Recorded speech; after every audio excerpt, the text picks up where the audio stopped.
Leadership 80 lifted off for Iowa from Los Angeles International Airport, and instead of the captain's voice, Willie Nelson was wailing on the road again.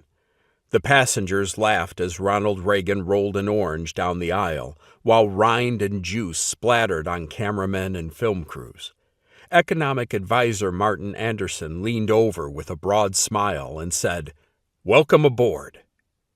Until now, I had given up hope of being other than an observer of the presidential election.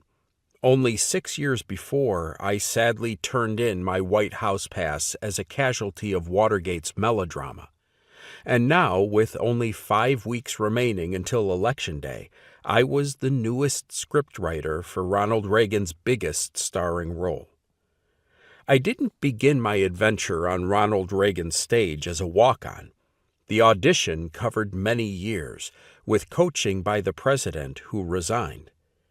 I wouldn't have had the opportunity or the preparation for entering Reagan's circle as wordsmith, confidant, and advisor without being tested in the preceding years. My incredible decade at the summit of government and politics arose out of the dust of political collapse. I told Pat Buchanan about the memo I had written to the old man and taken over to Rosemary Woods. "It's too late, KK. It's locked in." Yet it wasn't official, so I went upstairs to see Rose. Was there any way I could help? She was at her typewriter crying. She tried to be cheerful and told me my memo was good. Then she turned. "I'm sorry, I can't talk anymore." She was typing Richard Nixon's resignation speech. Steadily, the White House police began locking the White House doors, and as I re-entered the Executive Office Building, EOB, up to room 128, I saw the president's attorney, Fred Buzzhart. He was wan, wasted, sunken. Throughout, he had been stellar, wily and creative with legal maneuvers for naught. He stopped to talk.